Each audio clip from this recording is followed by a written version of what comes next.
Hello people, welcome to another episode of Grand Football TV, and it's yours truly, Mr. Chiggs. Yeah, so game week 1 is done in the Premier League, and what a week it was, with all the drama in some of the games. Some results were least expected, as you would already know. So well done to Arsenal, who started off the games on Friday, winning 3-0 comfortably, beating Coventry 3-0. Yeah, they won that one comfortably. No qualms with the results and no qualms with the performance. They did well. It was a professional performance. Yeah, and then the next day, that's when the drama started. Hull City 2, Manchester United 0. Hull City. And it was funny because they even had quite a few of their players who were meant to play not playing. So some people were even laughing and saying Hull City beat Man United with their team B. Embarrassing, guys. Embarrassing. Yeah, so Man United losing their first game away from home, 2-0. But you would expect they'll come back better in the next game. And then Everton played Crystal Palace. And Everton had a strong showing as well, beating Crystal Palace 2-0. There's a lot going on with Palace at the moment. New manager, some players unsettled that might have played a part. And obviously first game of the season. So that might have played a part. But they lost 2-0. Newly promoted Ipswich versus Sunderland. Beating Sunderland 2-1. Good game for some of their new signings. The likes of Enciso, Emerson, who got the goal. And a good goal as well from Angulo for Sunderland. Good free kick. But it wasn't enough to help his side get a result. They lost that one 2-1. And then Nottingham Forest, new manager, Glasner. They lost at home to Leeds. Leeds beating Forest 1-0 away from home. Good result for Leeds, very good result for them. Good result for their goalkeeper as well, who they signed from City, Trafford. We'll talk about him later anyway. Yeah, Brentford versus Tottenham, the late kickoff on the Saturday. Boy, oh boy, that was least expected as well. Well, not the result per se, but the way they were well beaten. Tottenham, you would expect that even if they had lost the game, they would have put up a better fight. But everyone was poor in the game. At least Tobes told us that. Everyone was poor. So they lost 3-0 at home. They lost 3-0 away from home, Tottenham. Brentford 3, Tottenham 0. Not good. Not a good way to start with all their new signings as well. Then it got worse.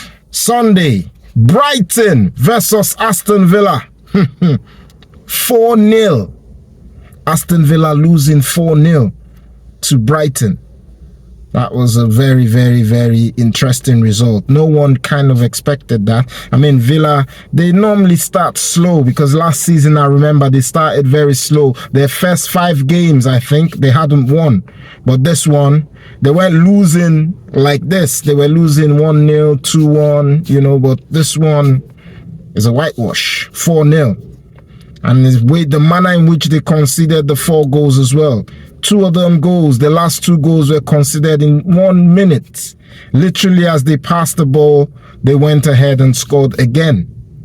Nah, that's not good for a top European side now. They remember they're Europa League champions. They're playing in the Champions League this season. So you expect better. Then Manchester City played Bournemouth. They had a little scare.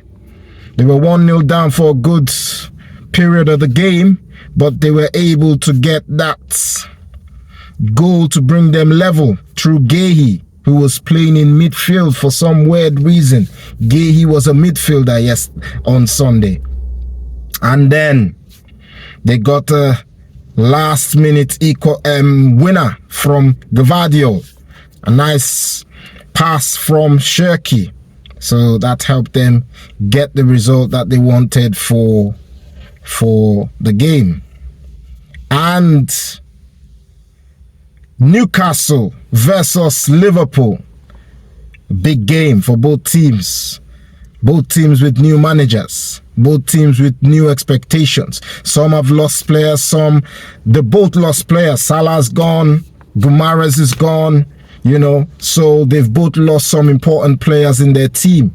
But the game was very, very lively. And it needed a last-minute penalty for it to be a draw in that game. I'm sure Liverpool would have left that game the happier, because if they had lost, Newcastle would be happy, because everyone is kind of writing them off already because of the amount of players they've lost, and they've lost their manager as well and all that. But they turned up for the game. Newcastle players turned up. They gave a good fight, you know, and they deserve what they got. And the final game, which was played yesterday, Fulham versus Chelsea. Both managers also new in the seat, and both managers come from the same. They've both played for Liverpool. They've both kind of succeeded each other in the Real Madrid dugout before coming here to see who's better. And Alonso came out trumps. Good game from his players. João Pedro starting off very early with a goal and giving an assist later. Good goals from everyone. And Rogers, new signing as well, getting a goal. And Palmer. This is the Palmer we want to see this season. Is he gonna be for the rest of the season, or just the one game and that's it? So yeah, that's the result for game week 1. Now let's look at the team of the week. I've gone for the team of the week, and in goal I have gone for Trafford. He had a solid performance against Nottingham Forest. You know, he did really well. I mean, there's some other goalkeepers with a shout, especially those who had clean sheets, but I'm going to give it to Trafford. And I've gone for the cipher of Brighton against Aston Villa. He got a goal and he created a lot of chances and made some good runs into the box. Another defender is Mendy of Hull City. He got himself a goal and had a solid performance as well. Lacroix, the Chelsea new boy from Palace. He did well as well. You know, solid performance. Got himself an assist as well. Keane Lewis Potter of Brentford. I've gone for him as well. Solid performance. He got himself a goal and was always a constant threat in the box. Yeah. Then we come to the midfield. I've gone for Elanga. Elanga had a good game against Liverpool. He got himself a goal and was always on the run. Yeah. Had one of his better games playing for Newcastle. Then a new boy, Sangare. Sangare was the one that stood out for me the whole weekend, man. He was really good for Brentford against Tottenham. Didn't lose any ball, made some darting runs into the box, gave an assist in the game, so it was really good. And this one, some might call it controversial because it's my player, Odegaard. Odegaard had a great game. I know you might say it's against Coventry, but it was a solid performance from Odegaard. And also a solid performance from another Arsenal player on his debut, Christos Zolis. Zolis was magnificent. I loved every move he made. You know, he made the right decisions. Apart from one time where he should have tried to shoot himself and score, and he tried to pass. But every other decision he made was solid. So well done to Zolis. He has made my team. And also in my team is Cole Palmer. Palmer had an an efficient game, very, very efficient, making some runs, trying to even go past players and score wonder goals. It didn't happen, but you could tell the intention that was there to, make himself known from this game that, look, I am back. And he did that. And up front is João Pedro, 31 seconds into the game, already breaking the number 9 curse for Chelsea, scoring. Long may it continue for him and his team. But yeah, he makes the team of the week. Let us know what you think about the team of the week. Are these players the players that you would have picked? If not, let us know in the comment section. And we will see you in the next video when we review Game Week 2. Bye for now. Don't check this.